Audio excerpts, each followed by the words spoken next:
Even though the crimes occurred in the western part of the state, the jury, as you may recall, in the murder trial was from Spokane. So this has had ramification across the state.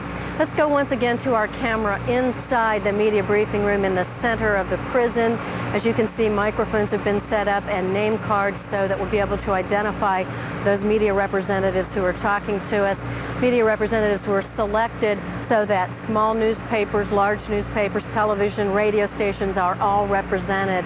And there are 10 reporters in all. The others who watched the execution consisted of the Snohomish County prosecutor, who has fought long and hard for this execution to occur. Also watching tonight was Charles Campbell's defense attorney, who has fought long and hard to stop the execution from happening and was not able to accomplish that tonight. And also there were 3 family members of Campbell's victims. So we should be able to hear very, very soon from those who actually witnessed this execution, the second in this state in about a year, and before that there hadn't been one for almost 3 decades. So this is still something that I think is relatively unusual to the people of this state and certainly to those carrying out the procedure. Once again, Linda Byron reporting live here in Walla Walla, and we will keep you up to date on the very latest here. Right, while we await the witnesses to come back in, we want to go to Jim Foreman, who is in Olympia tonight. And when we come back, if we have time, we'd like to talk to Jim Compton about the process of selecting the witnesses, particularly those among the news media. But first, here's Jim Foreman live in Olympia. Barry and Gene, things here are starting to wind down at the state capitol. Both sides on the death penalty issue are heading home after the word came down that Charles Rodman Campbell was in fact executed. And among those who are against the death penalty, they tell me that they have a feeling of disappointment in Governor Lowry, who himself says he is not in favor of the death penalty. He opposes the death penalty. But down at the end, he wants that as the state's chief executive, he has to abide by the laws of the state and the wishes of the people.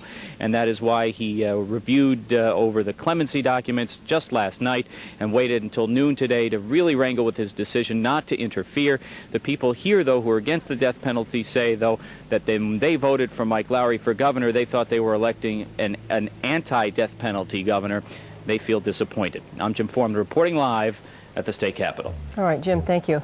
Jim Compton is here in the studio with us tonight, and when Wesley Allen Dodd, the witness pool, you were not in the end one of the witnesses, but maybe you can shed some light on how that process works. Well, it's something everybody holds their breath as to whether they're going to be chosen. There are just 12 seats for the media in the witness room, and you actually see the condemned person walk in behind a piece of glass, and then you see them, the curtain is closed, and you see them drop down. It's all behind glass. The 12 seats are distributed as equitably as the corrections department can do it. They have a seat for the local media, so the Walla Walla paper has a representative. The Pendleton, Oregon paper is always represented, as is the Spokane paper. The others are drawn by lot, and so there's a large market television, that would be Seattle and Spokane, one chair for them, one for small market television, and so forth, and one for the wire services. This year, Karen O'Leary of Cairo, our competitors, has drawn the ticket to go inside. They did something different this time. Last time around, they had everyone who was in the lottery wait, and it was about 3 minutes before the pool was assembled that they drew the tickets, and it was a pretty breathtaking time. I don't think anybody wants this duty, by the way, but I think professional journalists think they ought to do it because they feel the need to explain it, and somebody has to do it. And the witnesses can hear the man's last words, and we heard some extraordinary accounts last time from some people who were plainly pretty shaken, even though it's a very clinical procedure. It's the taking of a human life by the state of Washington, and it's an awesome thing to see, of course. Jim, thank you. Linda, why the state has been fascinated with this particular case, and Linda, I'd like to add to what you said. For one thing, the taxpayers are concerned. The bill is $2 million and then some, and there have been allegations that Campbell abused the system with all of his appeals over the last more than a decade. Plus, the man is regarded as unrepentant. A psychological report about him in 1979 called him everything but an animal, and Eric Lynn, the prosecutor, said he looks at the man and sees evil and fears him until he's dead. So I think there's been tremendous interest, not only because of the capital punishment aspect, but because of all the questions this particular case raised. What else have you heard in Walla Walla right now? Well, you know, Gina, along those lines, of course, we're still waiting for the media representatives to come in so we can hear what they saw in that execution chamber tonight. But Along the lines of how this has affected people, I heard something interesting today. You know, a lot of the inmates here at the Walla Walla State Penitentiary have said that they wanted Charles Campbell to be executed. He was not well liked at the prison. One of the reasons, of course, was his crime itself, and specifically because he killed a child. But there's another reason, too. See, the inmates look at Campbell as the reason that a lot of their privileges have been revoked. As far as they're concerned, Charles Campbell is the reason that work release has been changed, and he is also the reason that there are stricter guidelines and procedures inside the prison, and they hold that against him. He was not well liked here in the prison.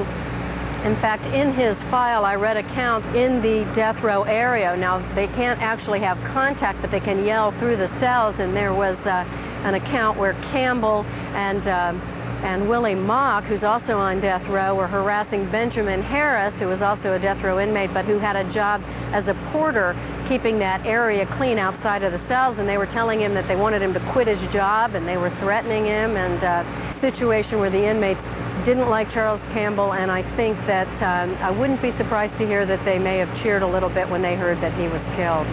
Before we leave you, Linda, if we could get one more shot of the witness room just to double check, make sure that they're not filing back in. All right, we will be back to you momentarily live in Walla Walla. Washington State is not the only state with prisoners on death row. A total of 37 states have the death penalty. Montana, New Hampshire are the only other states that allow hanging. The method used most often is lethal injection. 27 states allow that. 12 use electrocution. 7 states execute with lethal gas. Idaho and Utah can put prisoners to death with firing squads. You'll notice the numbers add up to more than 37, which is because many states allow prisoners to choose among those methods of execution. There are certain trends on death rows nationwide. For example, the vast majority of death row inmates are adult men. There are only 35 women all across the country facing execution, just 1% of the death row population, none in our state. There are also very few young people on death row. Juveniles make up just 1% of the offenders, and once again, none of them in our state. And when it comes to race, half the inmates are from minority groups. The numbers come from the Death Penalty Information Center. In our state, Charles Campbell is not the person who has waited longest on death row, as you've heard tonight. That is a dubious distinction, and it belongs to another inmate who has had a conversation with Jim Compton. There is another convicted murderer who would probably have preceded Campbell to the gallows if not for being granted a second trial. Mitchell Roop's his name. He was the first person convicted under our new improved murder statute whose conviction was made to stick. So far, his appeals are still in progress. We're all individuals. That's the thing. Everybody always likes to stick everyone in categories because it's so much easier to deal in categories.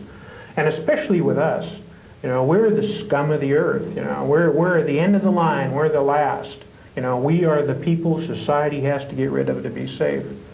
Now that's the stereotype. I think that we're all individuals, and for whatever reason, whatever happened, we can't be classed as a group.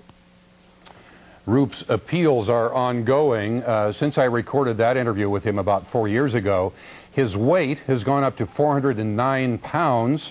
His attorneys are maintaining that he would almost certainly be decapitated if he were hanged. They say that's cruel and unusual punishment. Linda, back in Walla Walla, certainly Charles Campbell is the most unpopular person on death row, isn't that right? I think that is true, and you probably know, Jim, Mitchell Roop requested he wanted to